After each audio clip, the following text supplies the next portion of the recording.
This is Berenstain Bears and the Homework Hassle. If you're a bear for TV, loud music, and fun, how are you going to get your homework done? Got it. Dear parent, I regret to report that Brother Bear has fallen too far behind in his homework. Please call me yours truly, Teacher Bob. Uh-oh. That is not a very good note from a teacher. Mom was sitting in her favorite chair, straightening her sewing basket. She sniffed the air and said, "What's that funny smell?" Papa looked up from the evening paper and sampled the air. He said. "I smell it too. It smells like garbage," said Mama. "It smells like garbage." Papa sniffed again. "Now, where do you think they're smelling garbage from?"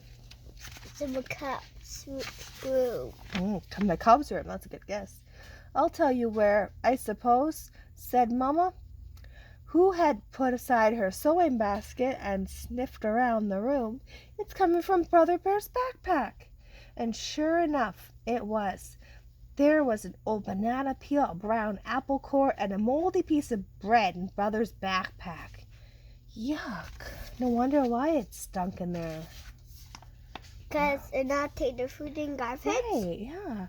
But that wasn't all that was there. Brother's backpack, among the books and papers, was a letter.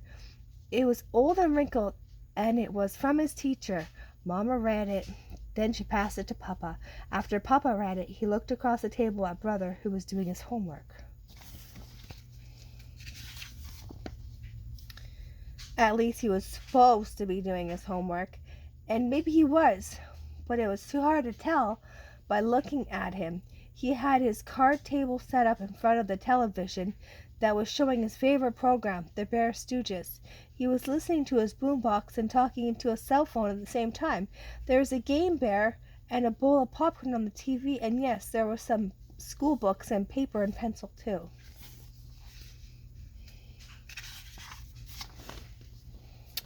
"Excuse me, young sir," said Papa. "Is this Mars Space Station?" "I'll get back to you, Fred," said Brother.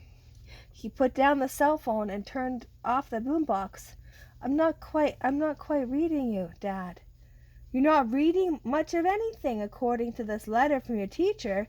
You may as well have been on Mars, for all the attention you've been paying your homework lately," said Papa. Oh, man.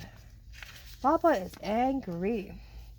"Letter? What letter?" asked Brother. "This is old, wrinkled letter that Mama found in your backpack," said Papa. "The letter may have been old and wrinkled, but the message was clear." "In my backpack?" said Brother. "I thought my backpack was private." "When something starts to smell like garbage," said Mama, "it isn't private anymore." Brother Bear couldn't resist putting his 2 cents in. "I don't see how you expect Brother Bear to keep up with his homework. He had so many more interesting things to do. There's soccer, basketball, video games, going around like a big shot, and girls." Brother turned on Sister. "Why, you little—" Uh-oh. Now Brother's getting mad at Sister.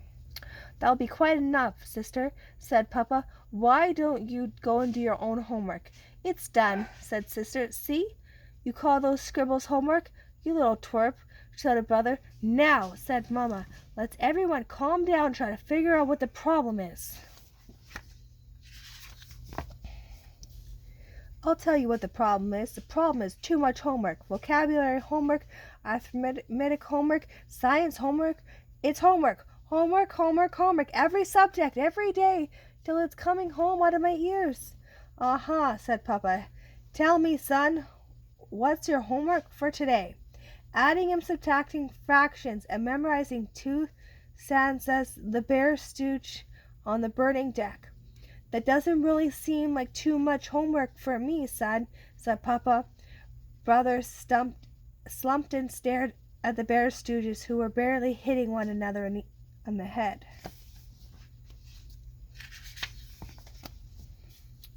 "I'm not hearing any sort of exclamation," said Papa. "I guess that's because tonight's homework isn't really the problem. The problem is that you've been handing in your homework on a daily basis. You haven't been taking care of business. You've been falling behind. Gee, what's going to happen?" asked Brother in the living room when the phone rang.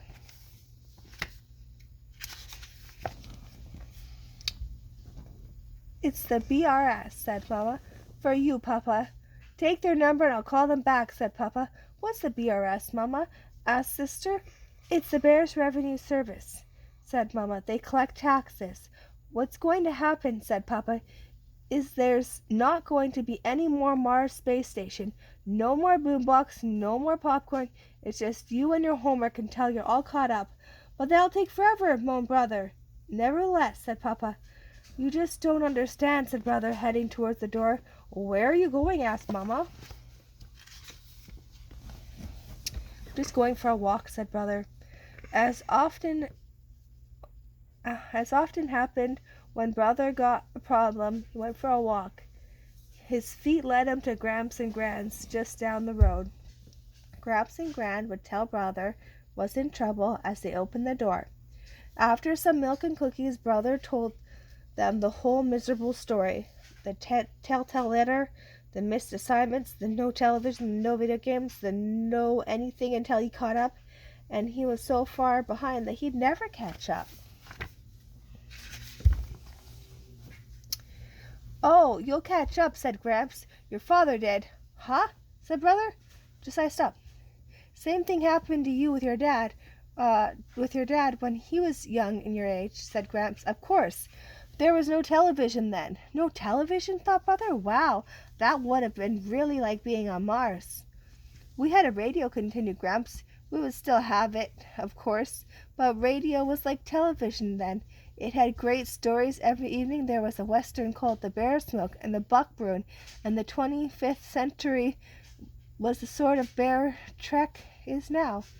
Your dad listened to them while he did his homework, and he was being led on sports just as you are, so he fell further and further behind. I clamped down on him, just the way he's clamping down on you." "Gee," thought Brother, "Papa does understand." The thought that he'd gone through it all himself made Brother feel a little bit better. A stranger was meeting with Papa when Brother got home. "He's from the BRS," said Sister. "Something to do with taxes. Looks like Papa hasn't been taking care of his business either." "Oh, what? No way." The stranger was about to leave. "We'll be glad to give you a little more time, but you're going to have to catch up," he says as he left. And that's how it worked out. Brother sat on one side of the card table and Papa on the other side. It was a good lesson for both of them. The end.